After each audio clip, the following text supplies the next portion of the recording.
तो hello everyone. इस video में जो है एक फ़िज़िक्स का प्रॉब्लम करने वाले हैं।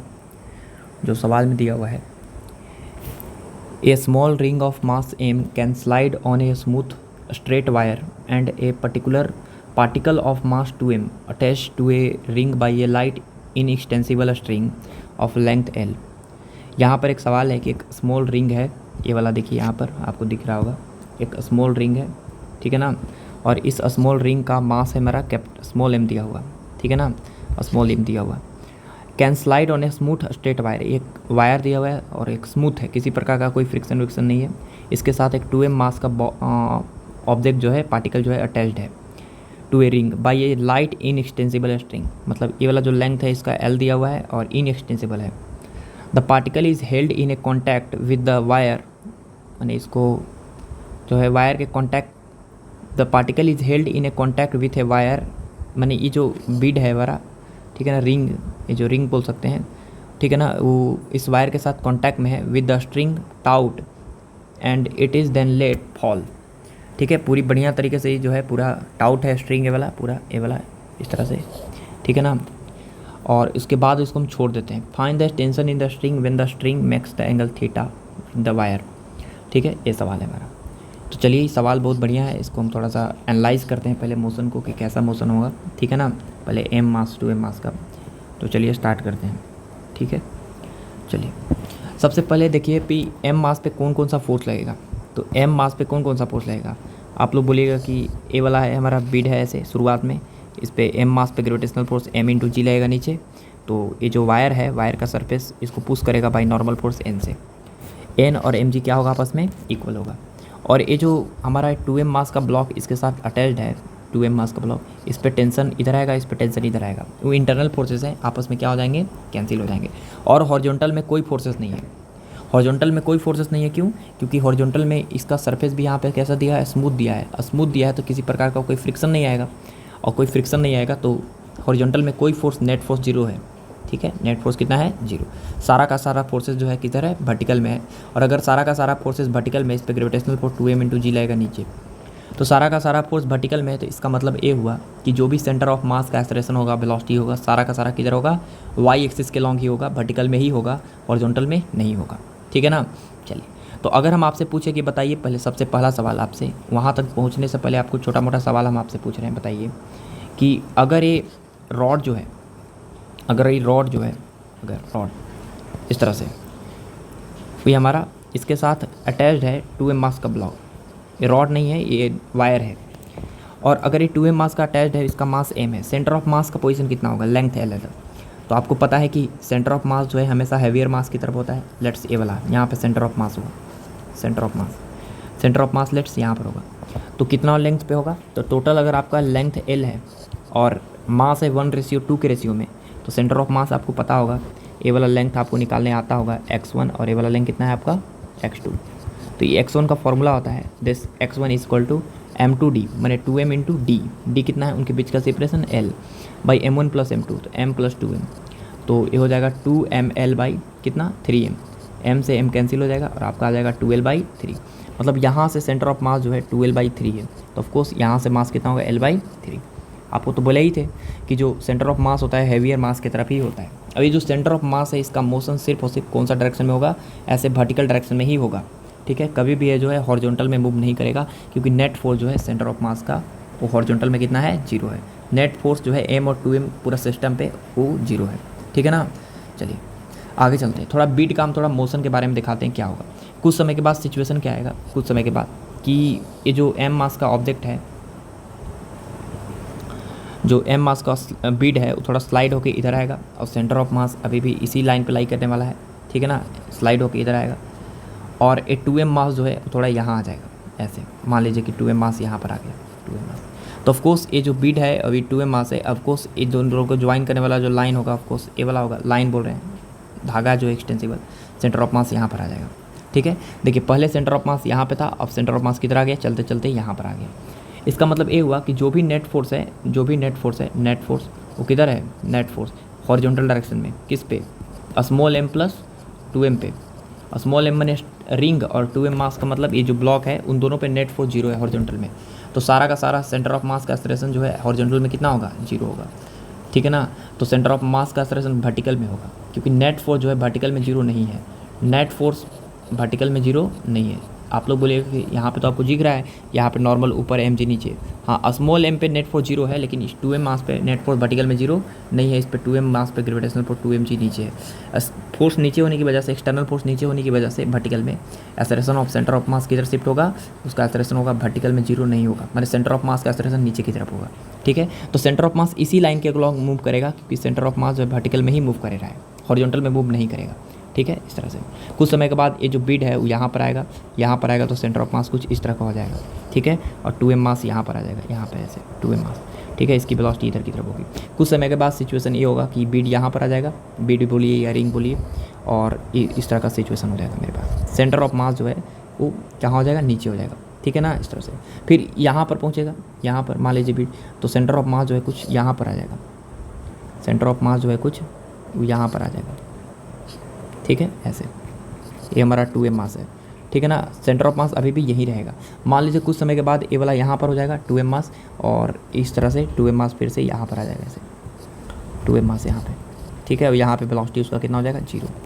तो समझ में आया ना, मतलब सेंटर ऑफ मास अभी भी यहाँ पर है, मतलब सेंटर ऑफ मास जो है वो कभी ऊपर कभी नीचे, कभी ऊपर कभी नीचे, इस तरह से इस वर्टिकल डायरेक्शन में क्या करेगा, ऐसे मोशन करेगा, ठीक है, बढ़िया। ये तो हम आपको दिखा दी। अब चलिए m मास और 2m मास का थोड़ा मोशन देखते हैं कि कैसा है सेंटर ऑफ मास के रिस्पेक्ट में, ठीक है ना। चलिए तो देखते हैं, पहले सबसे पहले समझिएगा कि m मास का मोशन कैसा है।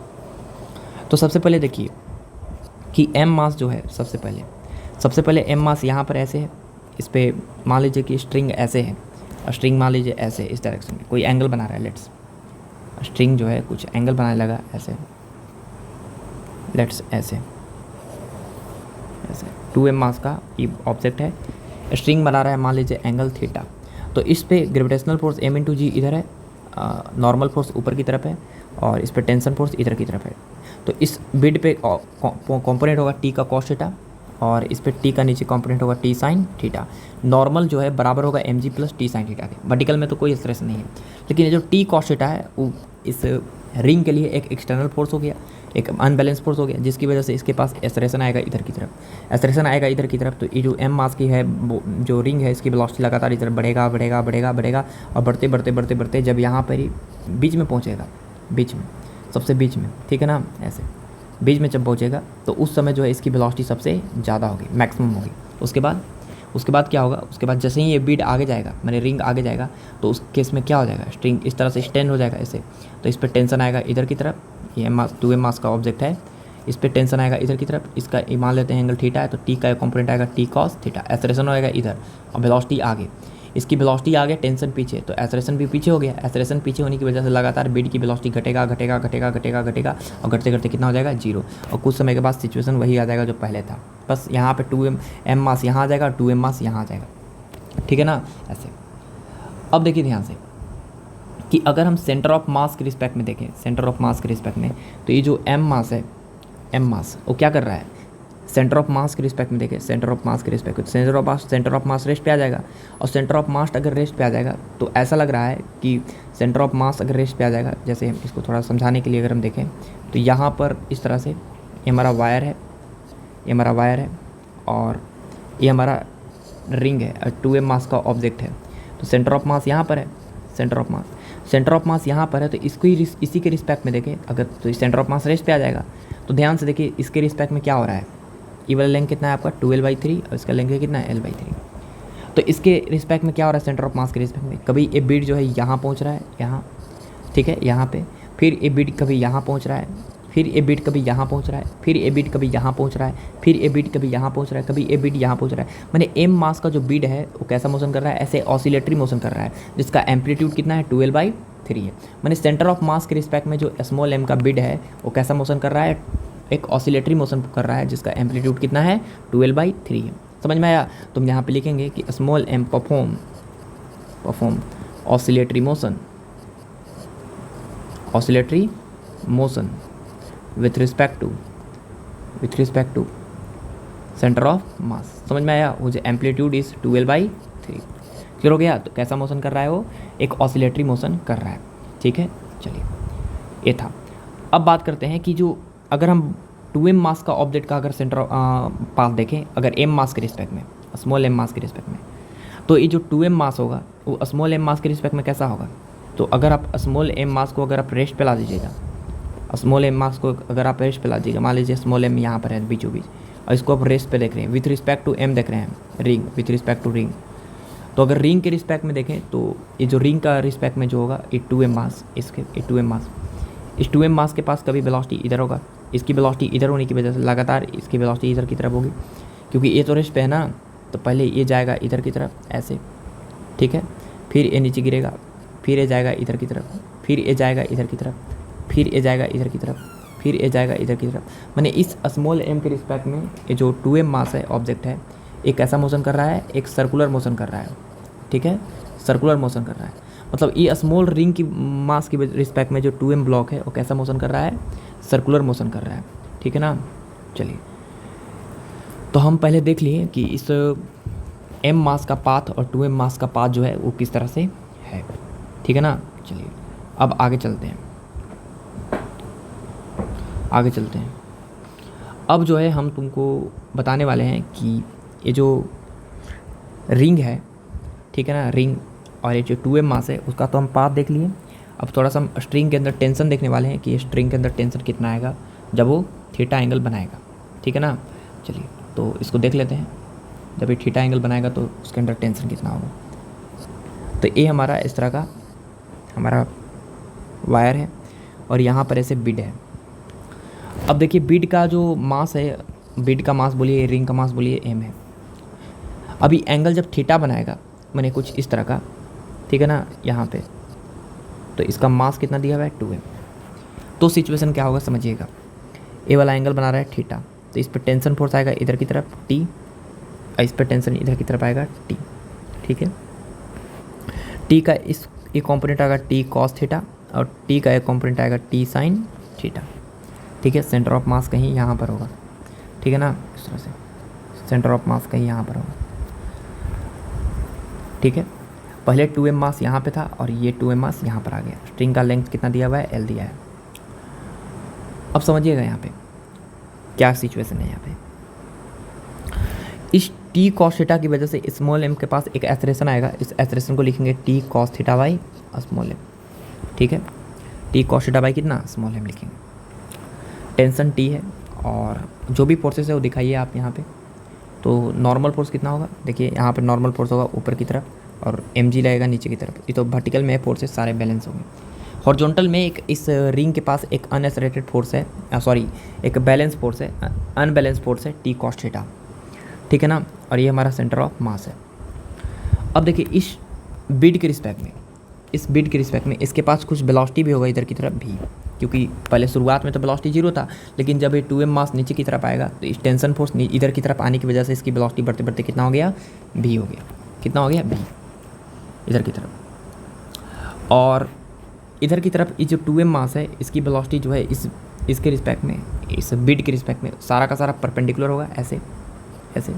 बिड के रिस्पेक्ट में सारा का सारा क्या होगा? परपेंडिकुलर होगा, ऐसे। वेलोसिटी को हम v डैश लिख रहे हैं। ठीक है, सारा का सारा परपेंडिकुलर होगा। क्यों? क्योंकि इस रिंग के रिस्पेक्ट में जो 2m मास है वो कैसा मोशन परफॉर्म कर रहा है? सर्कुलर मोशन कर रहा है। इसलिए इसका जो सारा का सारा वेलोसिटी होगा उसके क्या होगा? m और 2m को ज्वाइन करने वाली लाइन के परपेंडिकुलर होगा। साथ ही साथ अगर ग्राउंड के रिस्पेक्ट में देखा जाए तो पूरा सिस्टम जो है, बिड की वेलोसिटी खुद v है, इधर v है इधर की तरफ, तो इसका वेलोसिटी ऐड करना पड़ेगा इधर की तरफ v। ठीक है, ऐड कर दी।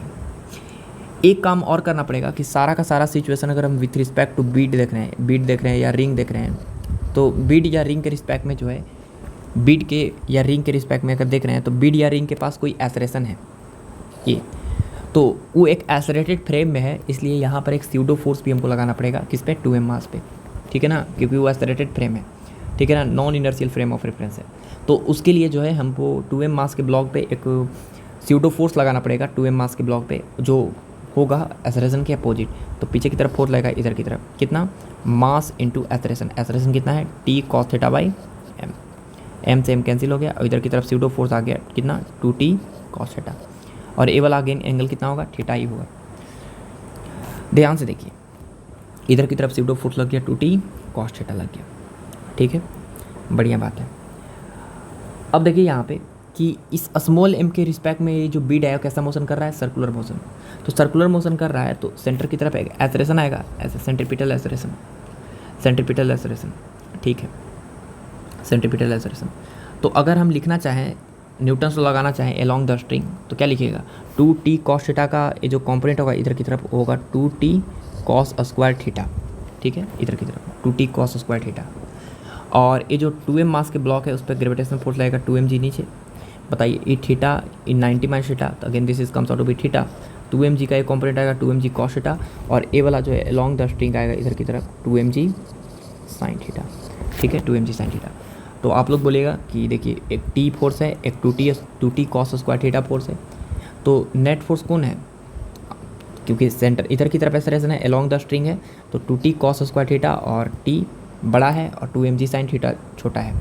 तो लिखेंगे हम कि t plus 2t cos square theta minus 2mg sin theta, हम अलोंग द स्ट्रिंग लगा रहे हैं इस तरह से, Newton's law equal to mass into centre की तरफ एक्सेलरेशन, सेंटर की तरफ acceleration 2m into v square by R, कौन सा वेलोसिटी, ए वाला।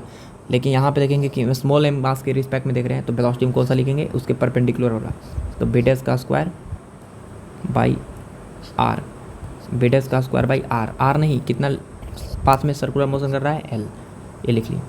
अब बात है यहाँ भीडेस नहीं पता, भीडेस पता हो जाएगा तो यहाँ से टेंशन निकाल सकते हैं। तो इक्वेशन मान लीजिए आप फर्स्ट, भीडेस निकालने के लिए जो है आप यहाँ पे दो चीज़ कर सकते हैं, एक मोमेंटम कंजर्वेशन कर सकते हैं और एक टोटल मैकेनिकल एनर्जी कंजर्वेशन लगा सकते हैं, ठीक है। तो यहाँ पे थोड़ा टोटल मैकेनिकल एनर्जी कंजर्वेशन ही लगाते हैं, आसान रहेगा, ठीक है ना। थोड़ा पेन का कलर चेंज करते हैं, टोटल मैकेनिकल एनर्जी कंजर्वेशन ही लगाएंगे, आसान रहेगा थोड़ा, ठीक है। तो चलिए लगाते हैं, ठीक है ना, चलिए। तो यहाँ पे लगाते हैं total mechanical energy conservation TMAC, किस पे, टोटल मैकेनिकल एनर्जी कंजर्वेशन लगाएंगे। 2m मास के ब्लॉक पहले जो है यहाँ पे था, यहाँ पे जब यहाँ पे था तो इसके पास ग्रेविटेशनल पोटेंशियल एनर्जी कितना था, हाई था, ठीक है ना। लेकिन ये जो है कितना हाइट नीचे आ गया, L cos theta L sin theta, ये वाला जो है हमारा L sin थीटा है। तो L sin थीटा ये जो 2m मास का ऑब्जेक्ट है वो नीचे आ गया, तो ग्रेविटेशनल पोटेंशियल एनर्जी लॉस हो गया। तो loss in gravitational potential energy कितना हुआ, loss in gravitational potential energy equal to gain in kinetic energy, ठीक है। तो ग्रेविटेशनल पोटेंशियल एनर्जी कितना लॉस हुआ, तो आप लोग बोलिएगा मास है 2mg, h के जगह पे L sin थीटा, इतना लॉस हुआ। काइनेटिक एनर्जी कितना गेन हुआ, तो आप लोग बोलिएगा काइनेटिक एनर्जी जो है वो कैसे लिखेंगे।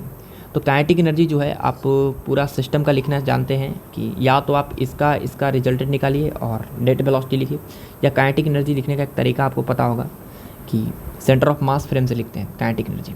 तो काइनेटिक एनर्जी अगर सेंटर ऑफ मास फ्रेम से लिखना चाहते हैं तो क्या था formula, 1/2 mu into V relative का square by 1/2 mass of system into velocity of centre of mass का स्क्वायर, यही होता है। तो यहाँ पर हो जाएगा 2mgl sin थीटा बराबर 1/2 म्यू को बोलते हैं रेड्यूस मास। तो रेड्यूस मास क्या होता है, पहले सब कुछ निकाल लेते हैं, रेड्यूस मास क्या होगा, यहाँ पे सब कुछ निकाल लेते हैं। देखिए यहाँ पे रेड्यूस मास निकालते हैं, mu is m1 m2 by m1 plus m2। तो यहाँ पर m1 कितना है, m1 है स्मॉल m, m2 कितना है 2m by small m plus 2m। तो कितना हो जाएगा, ये आपका हो जाएगा 2m स्क्वायर बाई 3m, एक m से m कट जाएगा और कितना आ गया 2m बाई 3। रेड्यूस मास आ गया 2m बाई 3। रिलेटिव वेलोसिटी, यहाँ पर रिलेटिव वेलोसिटी कौन सा, तो बताइए इस बीड के रिस्पेक्ट में या रिंग के रिस्पेक्ट में इसके पास सिर्फ और सिर्फ वेलोसिटी कौन सा है, क्या है कि ए वाला है, ए वाला तो कैंसिल हो जाएगा ना, इसकी वेलोसिटी को ई वाला वेलोसिटी जो भी है उसका उल्टा करके जोड़ेंगे तो ये वेलोसिटी कैंसिल हो जाएगा, खाली वी डैश बचेगा, ठीक है ना। तो यहाँ पे म्यू भी पता चल गया, वी रिलेटिव भी पता ही है वी डैश है। और यहाँ पे वेलोसिटी ऑफ सेंटर ऑफ मास लिखना है, सेंटर ऑफ मास की वेलोसिटी लिखना है। सेंटर ऑफ मास की वेलोसिटी सिर्फ और सिर्फ किधर की तरफ है, नीचे की तरफ लिख सकते हैं क्या, बिल्कुल लिख सकते हैं। सेंटर ऑफ मास की वेलोसिटी का फॉर्मूला होगा क्या होगा, m1 इंटू v1। तो ये जो m1 है इसका वेलोसिटी सेंटर ऑफ मास, इसका वेलोसिटी जो है वर्टिकल में है ही नहीं, सारा का सारा किधर है, हॉरिजॉन्टल में। तो लिखेंगे m इंटू 0 प्लस इसका 2m मास का जो वेलोसिटी है वर्टिकल में कितना है, आप लोग बोलिएगा कि इसके रिस्पेक्ट में सिर्फ और सिर्फ बेडेस का कॉस थीटा है, बेडेस का कॉस थीटा, इसका तो कोई कंपोनेंट ही नहीं आएगा, तो बेडेस का कॉस थीटा लिखेंगे, बेडेस का कॉस थीटा बाई कितना 2m/m 3m, टोटल मास। तो यहाँ पे सेंटर ऑफ मास की वेलोसिटी आ गई कितना, एम से एम कट जाएगा, कितना आ जाएगा 2v dash cos theta by 3 आ गया सेंटर ऑफ मास की वेलोसिटी। तो सेंटर ऑफ मास की जो वेलोसिटी है वो नीचे की तरफ है, देखिए यहाँ पे कितना है 2v dash cos theta by 3, ठीक है ना। सेंटर ऑफ मास की वेलोसिटी हॉरिजॉन्टल में नहीं है क्योंकि नेट फोर्स हॉरिजॉन्टल पे कितना है 0 है, और टोटल मास सिस्टम का पता ही है 3m है। तो चलिए यहाँ पुट करते हैं, म्यू की जगह पे लिखेंगे 2m/3, म्यू भी रिलेटिव कितना था v डैश का square plus 1/2, total mass of system कितना है आप बोलिएगा कितना है 3m है, into velocity of centre of mass. Centre of मास की वेलोसिटी आपका कितना है तो आपको बताइए दिए 2v dash cos theta by 3 उसका होल स्क्वायर। चलिए m और m कट गया, यहाँ पे कितना आ जाएगा 2gl साइन थीटा बराबर 2 से 2 कट जाएगा, कितना आ गया v डैश का स्क्वायर बाई 3 और प्लस कितना हो जाएगा ये 2 2 जा 4, 2 2 जा 4 हो जाएगा और 3 से जा 9 कट जाएगा, 3 से 3 बार में नीचे, ऊपर 2 तो ऊपर हो जाएगा 2v dash square cos square theta by कितना 3, ये आ गया मेरे पास। चलिए तो यहाँ पे अगर v डैश का बात करते हैं तो 2gl साइन थीटा बराबर v डैश का स्क्वायर और प्लस 2v डैश का square cos square theta by 3, 3 दूना कितना हो जाएगा 6 हो जाएगा, ठीक है। तो यहाँ पे v डैश का वैल्यू आ गया मेरे पास, v डैश का स्क्वायर का 6gl साइन थीटा बाई कितना हो गया 1 प्लस 2 कॉस स्क्वायर थीटा, ये v डैश आ गया, ठीक है ना। यहाँ पे v डैश मतलब कौन सा वेलोसिटी, ये वाला वेलोसिटी आ गया। अब ये v डैश पता चल गया तो यहाँ पे v डैश पुट कर देंगे तो हमको टेंशन पता चल जाएगा। तो इक्वेशन फर्स्ट से क्या होगा देखिएगा, इक्वेशन फर्स्ट से क्या होगा, इक्वेशन फर्स्ट से क्या होगा कि समझिएगा, यहाँ पे थोड़ा कॉपी करते हैं इस चीज़ को, ठीक है। चलिए तो यहाँ पे t तो है ही,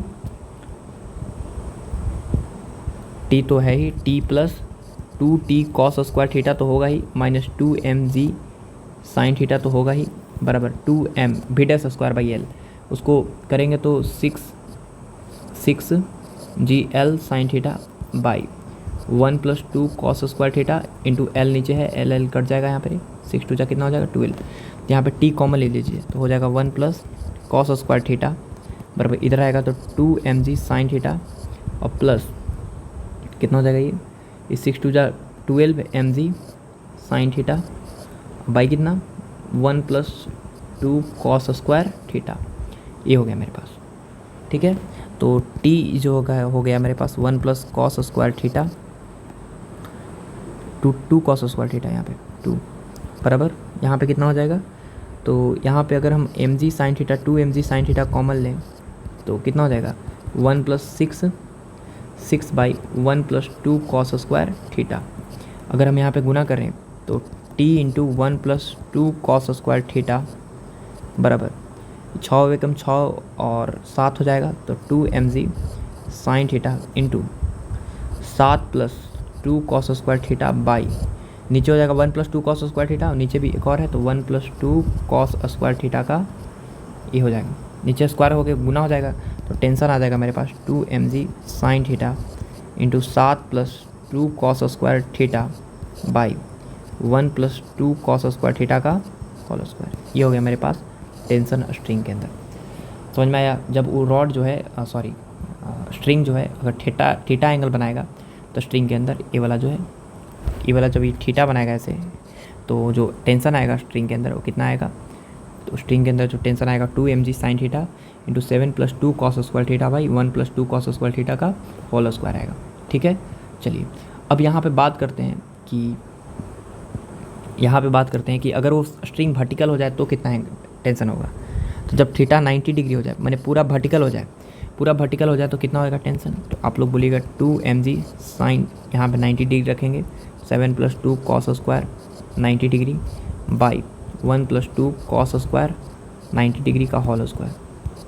तो यहाँ पर ये तो 0 होने वाला है, 7 दूना 14 साइन 90 1 14 mg के बराबर हो जाएगा, नीचे तो 1 में जाएगा 1 का स्क्वायर 1, तो पूरा टर्म 0 हो जाएगा 14 mg के बराबर। तो स्ट्रिंग अगर पूरा वर्टिकल हो जाएगा तो कितना आएगा टेंशन 14 mg होगा। इस चीज़ को आप ऐसे भी सोच सकते हैं, देखिए कि पूरा स्ट्रिंग अगर वर्टिकल हो जाएगा पूरा स्ट्रिंग अगर वर्टिकल हो जाएगा तो कैसे सोचते हैं, देखिए कि ये स्ट्रिंग पूरा वर्टिकल हो जाएगा ऐसे, तो ये जो 2m मास का ऑब्जेक्ट है, 2m मास का, समझिएगा यहाँ पे जब ये पूरा स्ट्रिंग वर्टिकल हो जाएगा तो ये तो 2m मास का जो ऑब्जेक्ट है इसकी वेलोसिटी इधर की तरफ होगी और इसकी वेलोसिटी इधर की तरफ होगी। यहाँ पर एक खास बात ये है कि यहाँ पे स्यूडो फोर्स लगाना नहीं पड़ेगा क्योंकि टेंशन का कोई भी कंपोनेंट इधर नहीं आएगा, इसलिए यहाँ पे स्यूडो फोर्स नहीं लगाना पड़ेगा। तो यहाँ पर अगर वेलोसिटी लेट्स अगर v है, यहाँ पे v डैश मान लेते हैं, तो इसका मास अगर m है, इसका मास अगर 2m है, तो अगर मोमेंटम कंजर्वेशन अगर यहाँ पे थ्योरम अप्लाई करें मोमेंटम कंजर्वेशन तो क्या होगा, पी आई बराबर पी एफ हॉरिजॉन्टल में, और किस पे अप्लाई किए हैं, स्मॉल m प्लस 2m पूरा सिस्टम पे अप्लाई किए हैं। तो m इंटू शुरुआत में मोमेंटम कितना था, शुरुआत में मोमेंटम 0 प्लस 0 बराबर final m into V plus 2m into minus V dash, इसकी वेलोसिटी इधर रहता तो यहाँ से m इंटू वी बराबर हो जाएगा 2m into V dash, m cut जाएगा और v का वैल्यू आ गया 2v डैश, ठीक है ना, m का वैल्यू आ गया कितना 2v डैश, v का वैल्यू 2v डैश, मैंने इसकी वेलोसिटी हो गई 2v डैश। लेकिन हम सारा का सारा सिचुएशन ये जो m मास के रिस्पेक्ट में जो 2m है वो कैसा मोशन कर रहा है, सर्कुलर मोशन कर रहा है। तो इसका मतलब है कि अगर ये v डैश अगर हम निकालना चाहते हैं तो क्या होगा, टोटल मैकेनिकल एनर्जी कंजर्वेशन लगाएंगे, टोटल मैकेनिकल एनर्जी कंजर्वेशन लगाएंगे तो लॉस इन पोटेंशियल एनर्जी बराबर gain in kinetic energy, gain in kinetic energy.